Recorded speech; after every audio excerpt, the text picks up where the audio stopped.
we like to acknowledge the speed with which we've seen the first prosecution, but noting the pointers that were made by the GJA president on the type of punishment and the intensity.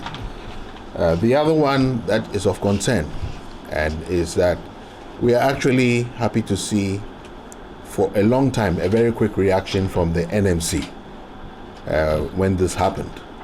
However, we want the NMC to move more from the commentary stage, so we want to see them get into a facilitating stage of a lot of things that are happening within our space.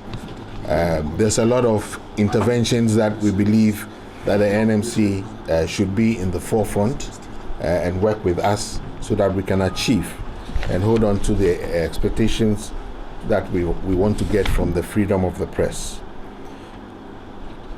What I would like to also focus on is that we must focus in-house on our safety as journalists and as media houses.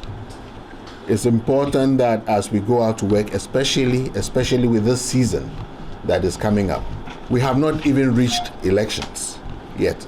We are at the level where we are at the districts level, and we've already seen sparks of these violence and attacks starting to rear its head.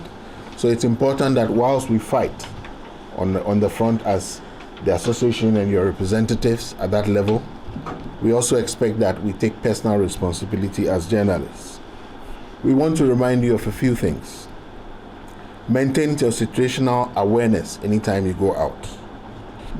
And the second one is the use of protective and identifiable gear. It is very important because, especially if you look at the second case also that happened to the lady at City, she was completely and properly dressed, but visibly it was ignored. That allows us to actually take more action. So please, let us remember to use protective gear. We call on media houses to ensure that when your teams go out to work, not just everybody in the team, please give them the necessary protective gear and identifiable gear, because there's a lot that will be happening from now till the election and after. We hope that it will not happen, but we need to be prepared for that. Also, maintain your digital security and your personal security.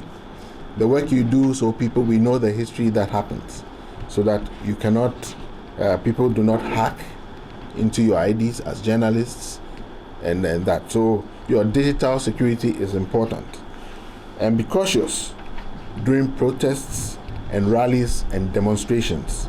We've seen a number of them on the increase in the last couple of months, and we hope that it will come down, but we want to make sure that you are protected.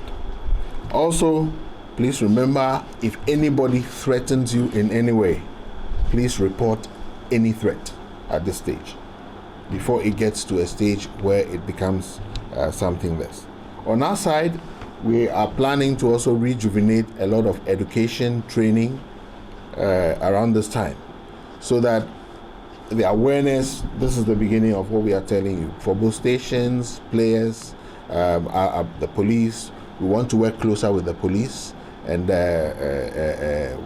other bodies that will help to protect us, and even the political parties where the opportunity is given, so we can educate them to educate their people so that they respect the media.